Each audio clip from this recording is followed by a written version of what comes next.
Hello students, कैसे हैं आप लोग। मैं आरिश मलिक और आप देख रहे हैं आपका अपना यूट्यूब चैनल। आज हम फिर से नेक्स्ट वीडियो के साथ आपके साथ हाजिर हैं। और जैसे कि मैंने बोला था आपको कि एडवांस के सारे क्वेश्चंस मैं यहीं कराऊंगा, तो आज नेक्स्ट लेक्चर में अपना नेक्स्ट वीडियो में आप अपना के पास दूसरा क्वेश्चन है। ये क्वेश्चन अपना को जेई मेंस 2013 में आया था और जेई एडवांस में आया था। मेंस में नहीं आया था, जेई एडवांस में आया था 2013 में। और इस क्वेश्चन में हमसे बहुत इजी क्वेश्चन था। बेसिक चीज़ें हमें पता होती हैं तो केमिकल काइनेटिक्स का ये क्वेश्चन हम इजीली बना लेंगे। जैसे क्वेश्चन हमें दे रखा है in the reaction P plus Q हमें देता है R plus S. The time taken for 75% reaction of P is twice of time taken to 15%। तो इस क्वेश्चन में कहा गया है कि जो P है वो 75% रिएक्ट करने में कितना टाइम लेता है, double of the time of T half का डबल लेता है। दूसरा, the concentration of Q varies with reaction time shown in the figure. ठीक है, वो इस फिगर में दे रखा है आपको, ये कुछ नहीं है, ये ऑप्शंस के लिए मैंने लिख दिया था। ठीक है, the overall order of the reaction is, हमको ओवरऑल ऑर्डर बताना है। तो क्वेश्चन आपको समझ में आया, P प्लस क्यू है, R प्लस एस देता है। उसके बाद P को जो 75% डिक्रीज होने में, कंप्लीट होने में रिएक्शन, तो लगता है ट्वाइस ऑफ टी हाफ। ठीक है, वहीं दूसरी तरफ जो Q है वो उसका ये इसने ग्राफ दे दिया है। तो हमें दो कॉन्सेप्ट मिला के उसने क्वेश्चन दिया है। ठीक है, तो अब इसको कैसे सॉल्व करेंगे आइए मेरे साथ देखते हैं। देखो, सबसे पहले हम यहाँ पर यहीं पे सॉल्व करेंगे क्योंकि अपने पास स्पेस कम है। तो देखो, पहले तो आपको ये जो रखा है T75% इज इक्वल टू आपका ट्वाइस ऑफ टी हाफ है। ठीक है, टी हाफ 50% टी हाफ ही लिख दो, कोई दिक्कत नहीं।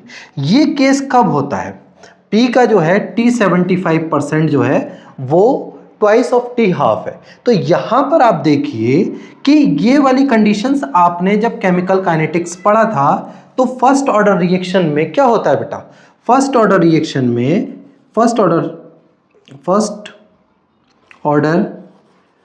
में बेटा आपको पता है पहले कोई कंसंट्रेशन A होता है A0, फर्स्ट टी हाफ में A0/2 हो जाता है, अगले में A0/4 हो जाता है। तो ट्वाइस ऑफ टी हाफ, यहाँ पर एक लगेगी फिर दूसरी लगेगी। तो ये वाला जो कंडीशन है वो कंडीशन सिर्फ फुलफिल होती है फर्स्ट ऑर्डर रिएक्शन में। किस में, फर्स्ट ऑर्डर रिएक्शन। देखो, पहले 100% था, अब इसके फर्स्ट टी हाफ में कितना हो जाएगा बेटा 15% और अगले में 75% कंप्लीट हो जाएगा, मतलब इसका आधा हो जाता है। तो ये आप यहाँ पर कितना बचेगा वो होगा आपका 25%। ठीक है, तो रिएक्शन कंप्लीट कितनी हो गई 75%। तो ये वाला जो P वाला है, P का जो ऑर्डर होगा बेटा वो होगा आपका फर्स्ट ऑर्डर। ठीक है, P का, अभी P का निकाला है, वहीं हम Q का निकालेंगे। अब देखो, Q में आपको Q निकालने के लिए आपको एक चीज पता होनी चाहिए। ये जो इक्वेशन दे रखी है, टाइम यहां दे रखा है बेटा, और ये दे रखा है A0 मतलब Q0 जो दे रखा है, और ये Q का एक्सिस है, इस पे कंसंट्रेशन है Q का और इस पे टाइम है। तो यहाँ पे Q0 दे रखा है। आपको पता होगा, आपने लिखा होगा जब जीरो ऑर्डर रिएक्शन पढ़ा था, तो जीरो ऑर्डर रिएक्शन में आपने देखा होगा AT इज इक्वल टू आता था A0 माइनस KT, हाँ या ना। तो Y is equal to M, नहीं ये C है, C माइनस MX का ग्राफ देखा था आपने, ये सेम C माइनस MX का ग्राफ, क्योंकि A0 तो आपका क्या होता है, इनिशियल कंसंट्रेशन होता है।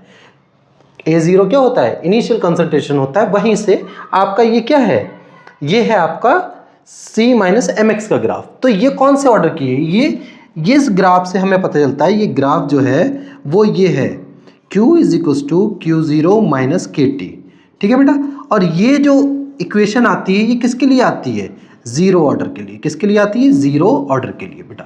तो इसके हिसाब से, रिएक्शन के हिसाब से आपका जो Q का जो ऑर्डर होगा बेटा वो कितना होगा, वो होगा आपका 0। तो ओवरऑल ऑर्डर क्या होगा, ओवरऑल ऑर्डर जो होगा बेटा वो आपका order of P plus Q that is equal to 1। तो यहां पर हमारा करेक्ट आंसर होगा 1। समझ आया इतनी बात। देखो फिर से मैं बताता हूँ आपको कि उसने बोला है T 75% कंप्लीट होता है कितने में, ट्वाइस ऑफ T हाफ में। दूसरी चीज, और जो Q का उसने यहाँ पर आपको ग्राफ दे दिया। अब देखो ग्राफ से आप कैसे पता लगाओगे, ठीक है। तो देखो ग्राफ से आप पता लगाओगे, आपने zero order, first order, second order, third, second order तक पढ़ाते, थर्ड भी पढ़ाते हैं, बट ज़्यादातर सेकंड ऑर्डर तक ही देखा है। थर्ड ऑर्डर के लिए तो फिर आपको मेहनत करनी पड़ेगी। फिर आप देखिए, ये आपको जीरो ऑर्डर का ग्राफ है, आप देखते ही पहचान जाएंगे। और आपको जो केमिकल काइनेटिक्स है इसमें सारे ग्राफ ज़्यादातर याद होने चाहिए, या तो इक्वेशन याद हो तो आप ग्राफ बना लेंगे, ठीक है। तो ये जीरो ऑर्डर का ग्राफ है, तो यहां से हमें पता चलता है जो Q है उसका ऑर्डर तो जीरो है।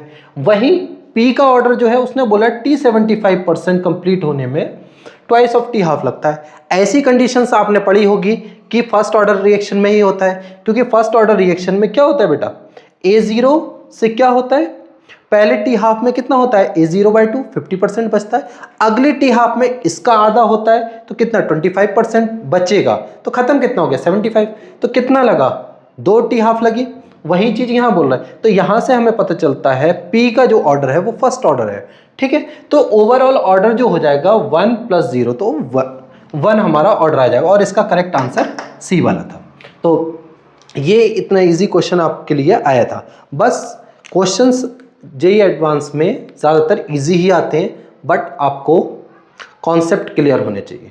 आपको जेईई में अगर अच्छी रैंक लानी है तो मैक्सिमम क्वेश्चंस आपको करने हैं, जितने ज़्यादा फिजिकल के क्वेश्चन हो सकते हैं आप वो करिए, ठीक है।